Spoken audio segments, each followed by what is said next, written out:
Promises, promises, promises. But if they're not kept and followed through on, what good are they? Hi, this is Barry Phillips with 10-Minute Torah, Day 1 of Tavo. When you come in, we are in Deuteronomy or Devarim chapter 26. Let's read the first 3 verses. And it shall be when you come into the land which Yahweh your Elohim is giving you as an inheritance, and you possess it and dwell in it, that you shall take some of the first of all fruits of the soil which you bring from your land, that Yahweh your Elohim has given you, and shall put it in a basket, and go to the place where Yahweh your Elohim chooses to make his name dwell there.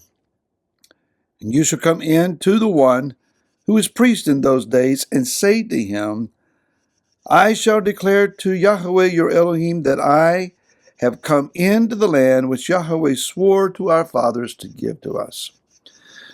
Now, obviously, the background for this recording, and maybe for the next 2 or 3, is a little different. I am not in my and Laura's home. I am at the house that I grew up in. This is my mom's house. You'll see a picture of my parents over my left shoulder.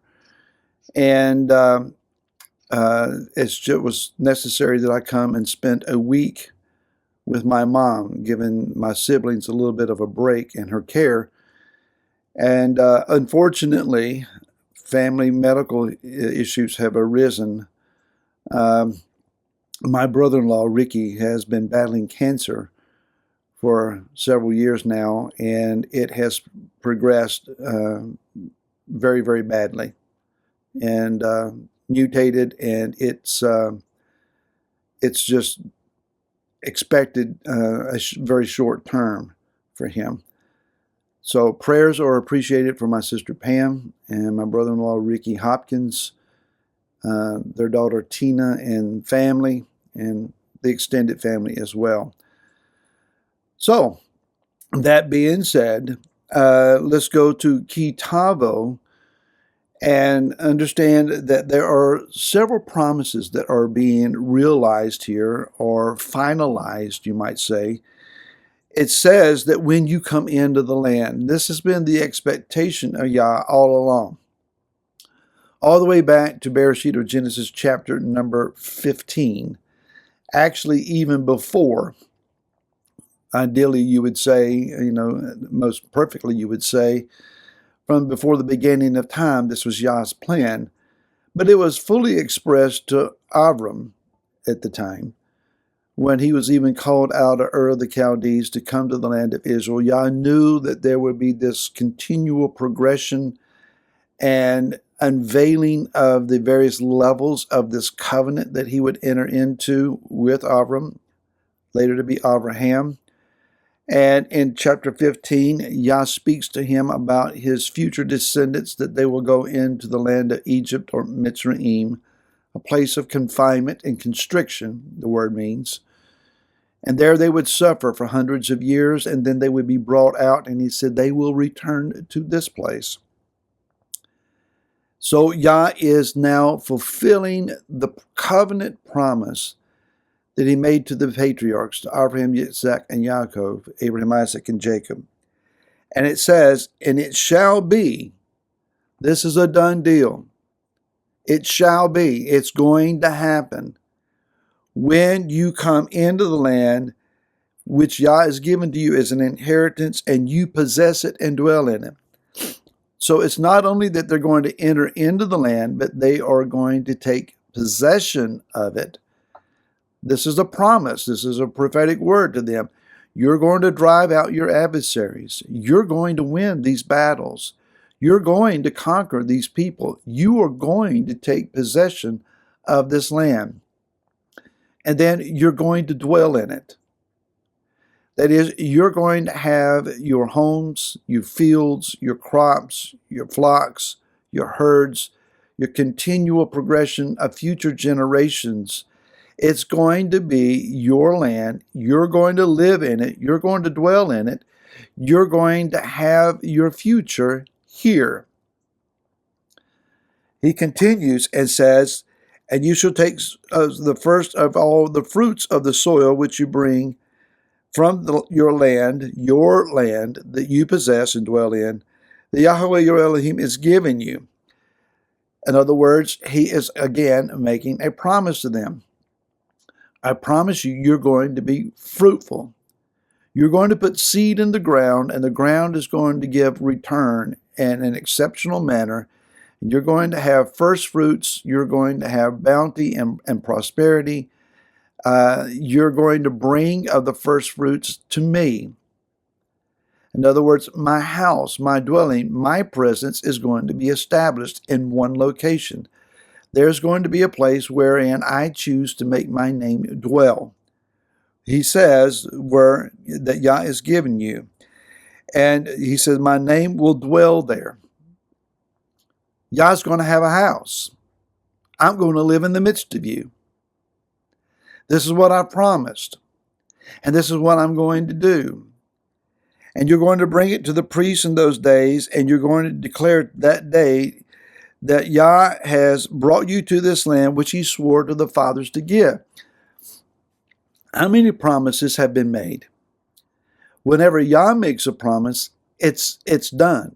It shall be. That's just the way it will be. Currently in America, we're going through the political election processes, and offices from local to national are being competed for.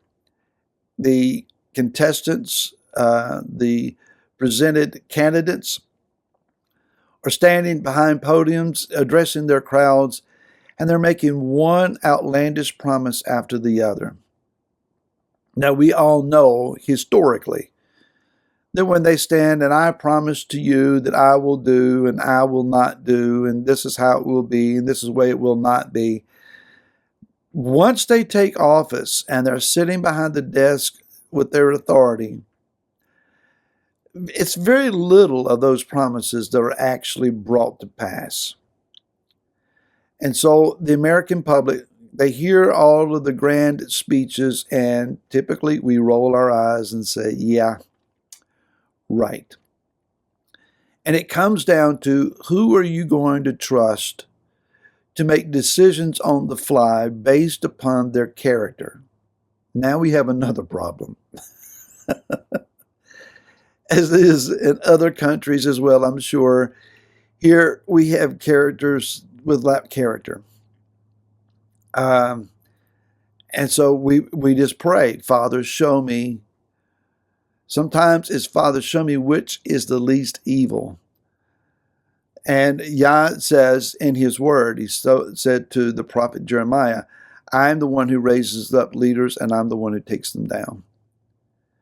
Oh, Yah, raise up righteous leadership for us. Men and women who know how to hold office with integrity, who refuse a bribe, who are not capable of being intimidated by the loud voices who oppose them, and will simply stick to what is right.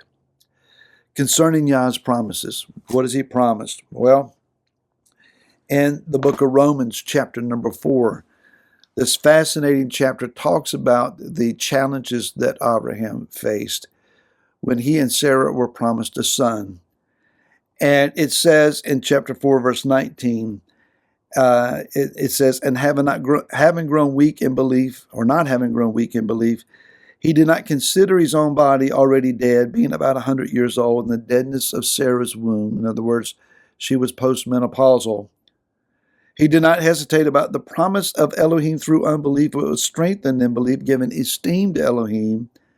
And this is verse 21, being fully persuaded, completely persuaded, that what Yahweh had promised, he, Yahweh, was also able to do.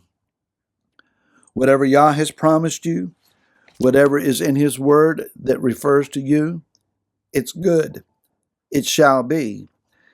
And second Kefa, 2 Peter, he said that in chapter number 3 and verse 4, there will be those saying, where is the promises of his coming? For since the fathers fell asleep, all continues as from the beginning of creation.